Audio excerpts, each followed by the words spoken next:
Good morning, family. Good morning. Good morning. Praying that God is continuing to keep you as He is keeping me. Welcome to another more of the ministry uh, word for today. I'm praying that you're doing well and that God is continuing to bless you. Listen, before I jump into this praise break moment, Black History moment, I'm going to combine them today. Just want to just give some insight on some things that have happened on the page. You know, how would it be if God didn't come in and give me an example of what I have to speak on? We've had some people jump in and make comments that were a little negative, supposedly Christian comments as negative. All good. I think that you got to know that sometimes what you're doing is not for everyone, and that's fine. I just pray that if you do have a debate with me in any type of way, please go to my Facebook page, message me, and we can debate in a Christian civil way instead of leaving negative comments. You can leave them, but like I said, I would love to engage with whoever. There was a comment made about the world being not round but flat in my background. The background, for those who know, typically match the theme of whatever I'm speaking about. I tend to have done that a lot. So just know there's really no rhyme or reason to the backgrounds that we have. Just an aesthetic, you know. So, uh, whatever whatever whoever debate people have, when you're in the public, you're gonna have those situations. And so, praying for those individuals, praying for good outcomes, and just I'm very reachable, approachable, debatable, and I'm very open to hearing everything that God has for me. And I don't care who it comes from because I believe that God can speak through anyone if he chooses to. So, but I'm going to listen to see if he's really speaking through you. So make sure he is before you contact me. All right. Well, God bless you with that. Just wanted to put that out there. And now I want to jump into, I want to combine today our praise break moment with our Black History moment since we're coming off of Sweetheart's Day. Hopefully, you all had a good Valentine with your sweetheart. Uh, so I want to combine those today so that we can kind of get two for one, if you will. So I'm going to jump right in so I can get you on with the rest of your day. I know y'all got stuff to do, but I'm praying that God delivers something to you today that is just for you. All right.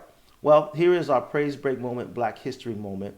Award-winning journalist Betty Duramus tells this story in her book, documenting stories dating as far back as the 1600s, set against the backdrop of African American slavery. The title of her book is Forbidden Fruit: Love Stories from the Underground Railroad. And she tells this story that I believe God is in the midst of. And you might not catch it till the end, but you will. It's a story of a man by the name of Joseph Antoine, who also went by the name Ben, who was a slave in Havana, Cuba, who was freed. He eventually moved to Virginia and somehow caught the eye and fell in love with a enslaved woman.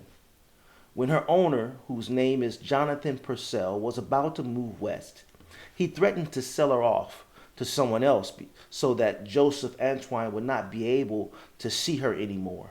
And so uh, Joseph had to agree with Purcell, the slave master, to become what is known as an indentured servant, meaning put into temporary slavery, although he was free, and Ben did so.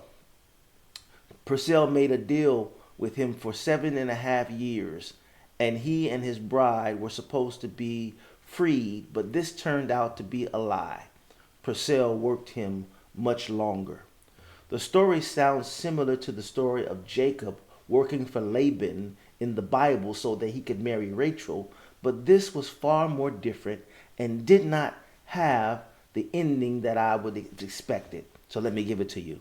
Shortly before the end of the indenture, Antoine discovered that Purcell planned to sell him and his wife to Emmanuel Lacey. Antoine agreed to be sold, fearing that if he refused, Purcell might place him in a worse situation. Lacey purchased Antoine and his wife, took them to New Orleans, and sold them as slaves for life. There, Antoine was able to gain an audience with the Spanish governor of Louisiana, who reviewed Antoine's deed of freedom and voided the sale.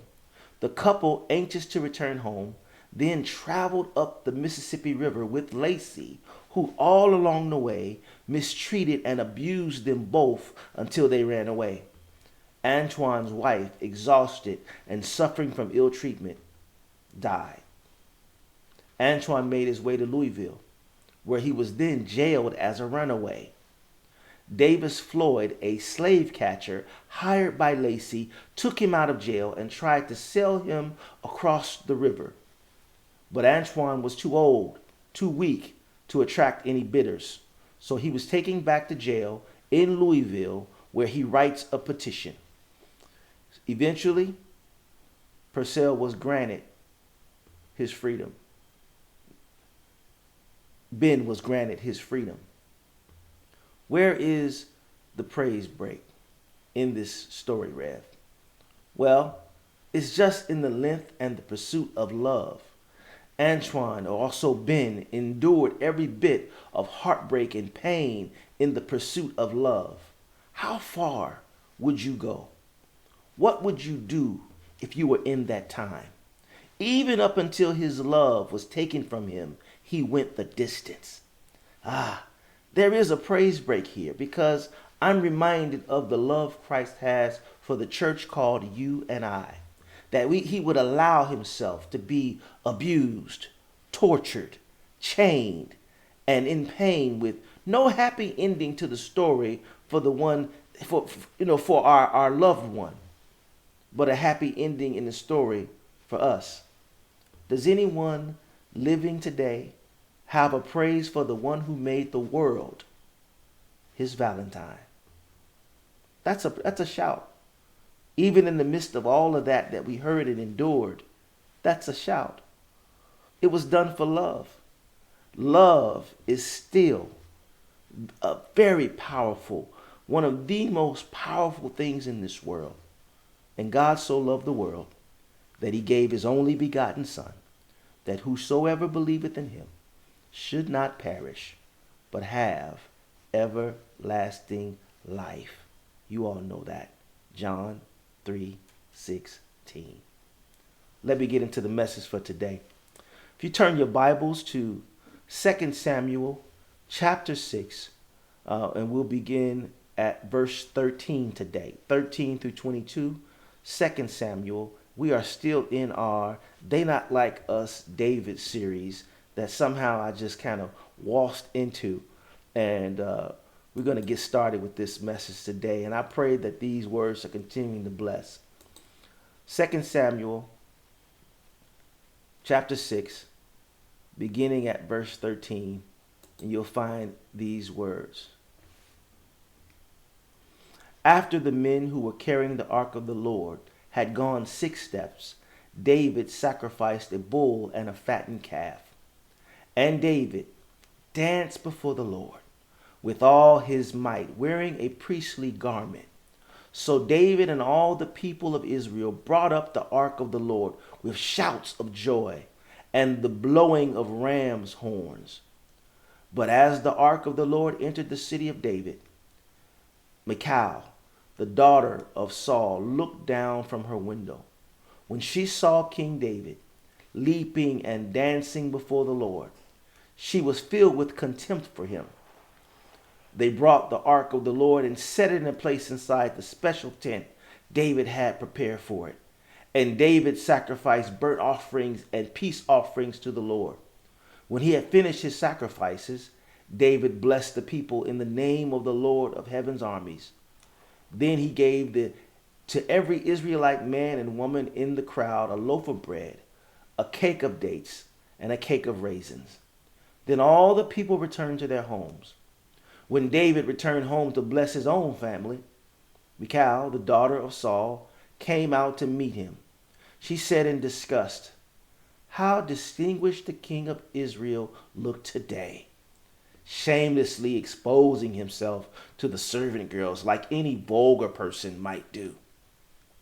David retorted to Michal, "I was dancing before the Lord, who chose me above your father and all his family. He appointed me as the leader of Israel, the people of the Lord. So I celebrate before the Lord. Yes, and I am willing to look even more foolish than this, even to be humiliated in my own eyes. But those servant girls you mentioned will indeed think I am distinguished. So Michal, the daughter of Saul, remained childless throughout her entire life. 2 Samuel chapter 6, verse 13 through 23. God's word for God's people. For a few moments, I want to talk to you with this subject that I'll speak from today. Free energy. Free energy. And as you can see demonically, there's energy in the background. My sister and I do a lot of encouragement of one another, especially when we need it. Last week, for some reason, was just a rough work week for me. And right on cue, and with God's timing, she sent me a video from the hip-hop legend Andre 3000. We call him 3 Stacks, where he talks about how he goes even harder when people doubt him. He called it free energy. I fell in love with this phrase because, of course, who else could understand what free energy is? It's unpaid for. It's like solar to your house. It's from the above, and it gives power to your home. And unless you may pay for the system, but the sunlight is free. It's free energy. I fell in love with the phrase. I believe that when doubters or just the enemy talk to a believer, they or he, the enemy, gives us free energy. But we either are at risk for not dancing when we should be, or hating on the one we see doing it if we don't understand what that free energy means. Both are bad positions to be in, to dance or to not dance, or to be hating on someone, as you're going to see in the text that David is teaching us today. The first step to using free energy is to remove doubt from yourself. Yeah, that's the first step. If you think your haters are right, they are. You cannot believe you are what they doubt about you. You have got to be resilient and understand that there should be no doubt about who you are, who God made you to be, how he made you to be, what you're capable of. There should be no doubt in your mind, even in God's ability to deliver you from whatever it is that may come your way. You should have no doubt. The word doubt appears 33 times in King James Bible and is translated from many different Hebrew, Greek originals with a corresponding variety of meaning. The Hebrew term katar means doubt, to knot, to joint, and it is used as a difficult problem or mystery to be explained. Another term is used for no doubt, means truly, and it's amnon. It means truly or indeed. Likewise, without doubt, in Genesis 37:33, it is to be taken in common sense as certainly. It means certainly, no doubt. So as you can see, you can either have doubt or you can have no doubt. Let me put it simply without using any type of term or meaning. Doubt causes collapse. No doubt builds confidence. I can't have doubt and expect there to be no doubt that something will be. I can only have one or the other. I can't have doubt and then believe that there is no doubt. The causes of doubt are listed. Satan causes doubt in Genesis 3 and 4. Unbelief is doubt in Luke 1:18 and 20. If you're doubtful, you won't have worldly wisdom. Worldly wisdom will cause you doubt in 1 Corinthians 1 and 18. If you have doubt in God's spiritual abilities, you'll be looking at James 1:6 and 7. No doubt is what David is praising off of in the text. Let's move along. His worship is crazy because he has no doubt about what is transpiring. He had no doubt that he would bring the ark back home and it would come to pass. And so he dances with praise as hard as he did, because while others had doubt, he had no doubt that God would deliver, and he did.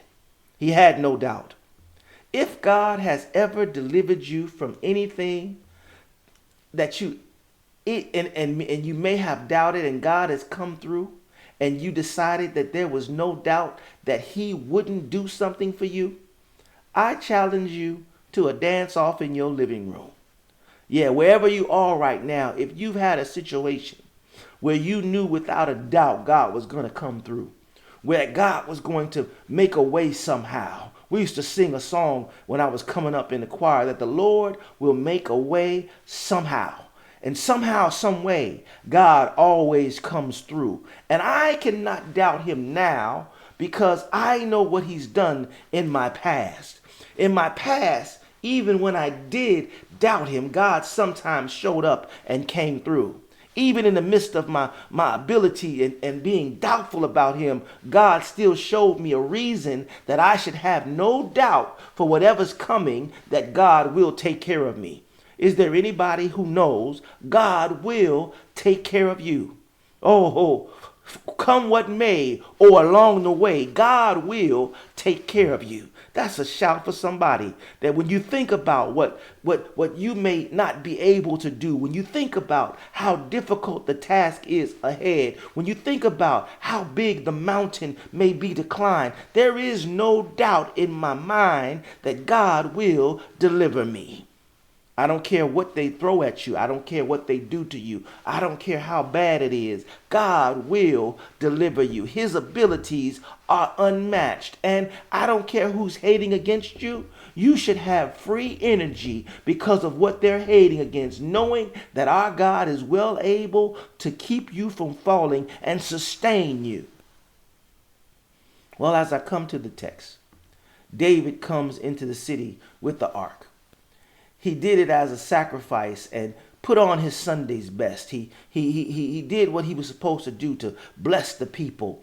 And now he goes into town to meet them, and they know the importance of the ark.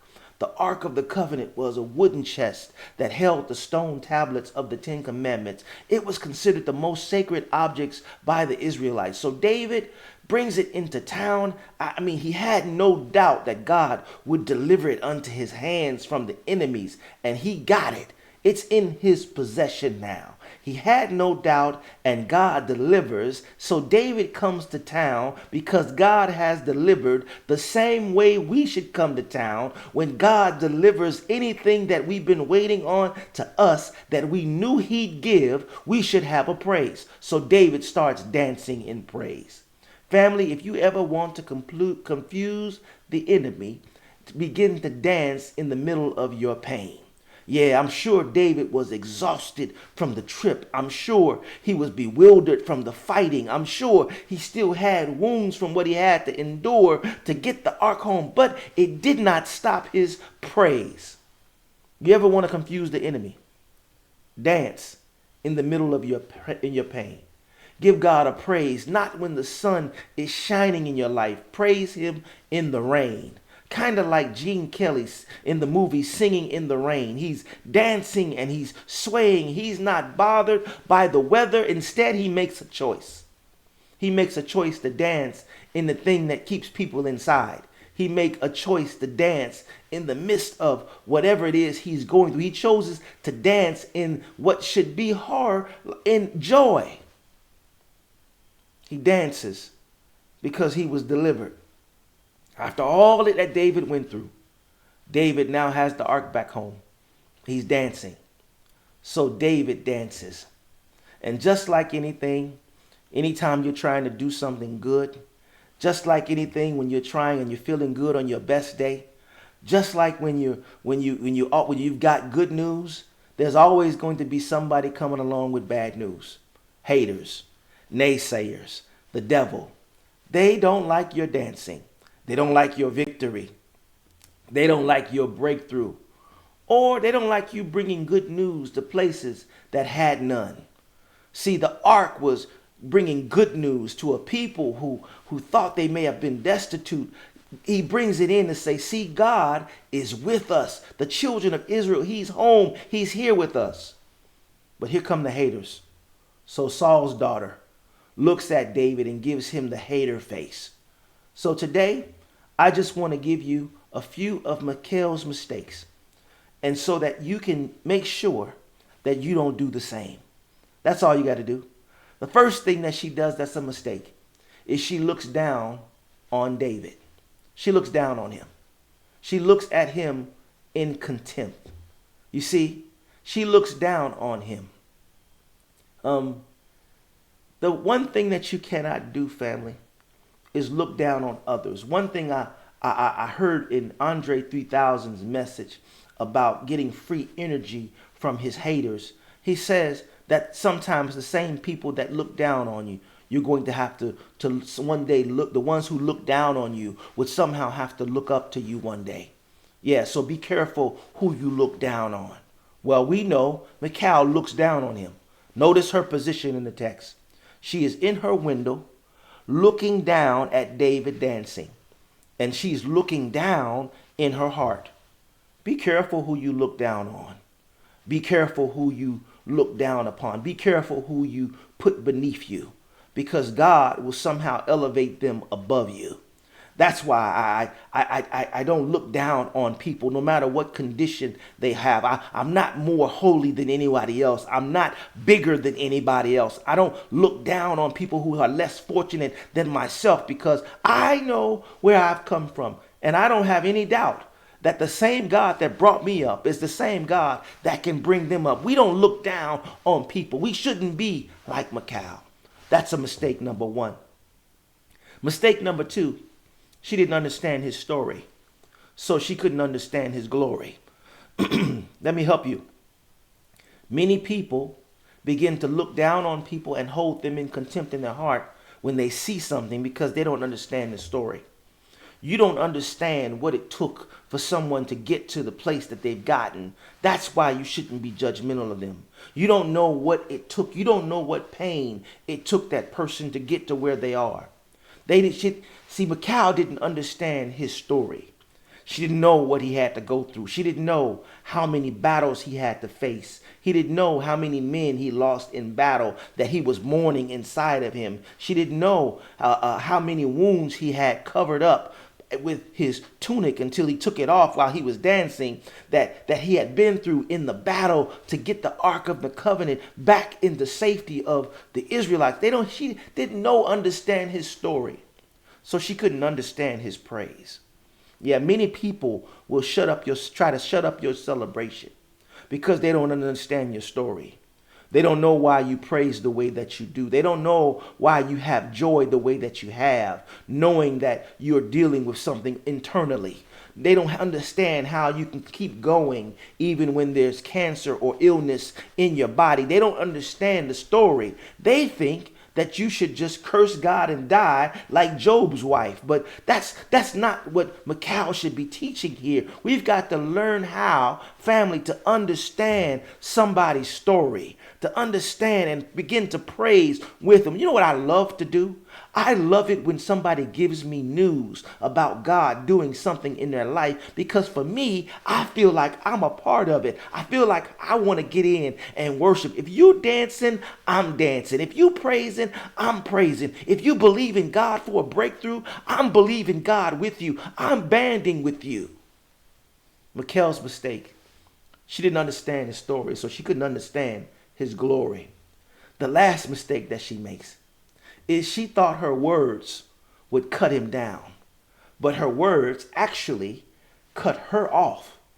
Oh, let me help you. She thought her words would cut him down, but her words actually cut her off. Sometimes when you hate on the wrong person, that thing will backfire on you.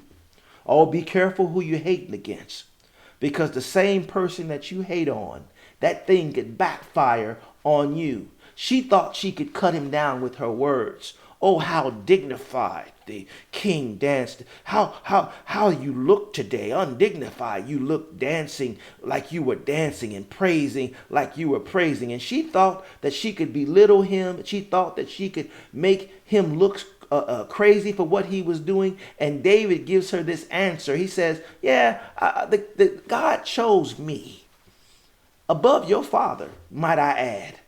And if you think I look crazy now, I'm going to get crazier in this, because I have no doubt that my God will continue to deliver the way he has delivered. And I've got his presence with me for all time. And I'm going to look even crazier than this. So he gives her a precursor to the rest of his life. And family, I got it for you. Don't cut yourself off by not worshiping with the one who has a reason to worship. You could cut yourself off hating on people. You can kill your own blessings of creation by hating on people. The end of the text says it clearly. She was not able to give birth her entire life. Don't curse yourself where you won't be able to birth anything great into this life because you've hated on others. She thought her words would cut him down, but they actually cut him off, cut her off. And now David is dancing off of free energy. Yeah, he's dancing off of the free energy that she's created. When they give you free energy, family, they give you motivation. They give you inspiration by their doubt, that you can trust in the one that you have no doubt in. I feel the electricity around me. Yeah, when you get free energy, it's free motivation. Go ahead and doubt my abilities. Go ahead and tell me I can't do something. Go ahead and try to keep me down for over 400 years and see what I do. If you think that you're going to stop me in any kind of way, even in 2025, you are sadly mistaken. Because although I might not have the ability myself, I've got no doubt in somebody that the one who I work for, the one who I live for, the one who I move for, he's going to sustain me. And I've got no doubt that he'll give me the next promotion. I've got no doubt that if something else I lose, I'll gain it back. I have no doubt that even in sickness, I'll still be well until God says different. I have no doubt. It's free energy. Get your free energy from your haters. So as I think about this, we should be able to move about this earth and do whatever it is God has called us to do with no problem, dancing and praising, because it's free energy. Click your heels and go where you want to go, understanding that there is nothing that can stop you from what God has for you. It's free energy from your haters. All you've got to do, family, is believe in yourself. I'll close with this. In 1978, in the movie Wiz, Diana Ross sings this song called Believe in Yourself. I want to help you. In that song, she says, if you believe within your heart, you'll know that no one can change the path that you must go.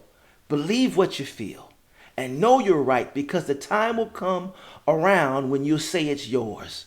Believe that you can go home. Believe that you can float on air. And click your heels 3 times. If you believe, then you'd be there. You'd be there.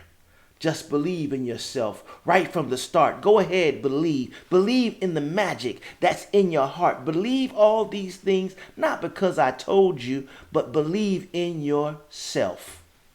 Believe in yourself as I believe in you. As I look and listen to that song from her, I'm reminded of someone telling me from glory to believe in myself. It's the free energy that I'm floating on. I'm floating on the belief that God can never fail. I'm floating in the belief that there's nothing too hard from him. I'm floating in the belief that all those who are laughing and mocking me, God will silence them just as he silenced Michal. I'm believing and knowing that I've got free energy to give God praise, unhindered, uncompromised, because God has been so good. And I wonder, is there anybody under the sound of my voice who is willing to get up and be like David and be undignified to everybody else and give God a praise right where you are? Lift up your hand and tell him thank you for every bridge that he's taken you over, for every trial he's brought you through, for every blessing. You've got a hallelujah and you've got a praise to give him. Is there anybody here with a praise to give God? Free energy. Hate on me. Hate on, hater. Jill Scott said it that way. You can hate me, hater, but it doesn't matter. I've got free energy, and you do too. David says, I'm going to get more indignified than this. If you thought you seen me dance, he told Michal, you ain't seen nothing yet. Thanks for the free energy. That's all I got for you today. I pray that that was for somebody. I pray that if you're feeling down, that you're in the middle of getting some free energy. Let them say what they say. But you should have no doubt. Believe in yourself, because he believes in you. He believes in you enough to give his only begotten son to each and every one of us. He believes in you. He knows that we can be better. He knows that we can do what we're called to do in this life. He knows that you will walk about this earth as a poster board for him, drawing others so that they might know and they might believe in themselves. That you might dance. Dance in a place where it's been dormant from dancing. Like David. Come in as a leader, dancing. Watch what happens to the room. That's all I got for you today. Pray God continues to bless and keep you. Pray that you have a great rest of your day. And just know that I love you and there's nothing that you can do about it. God bless.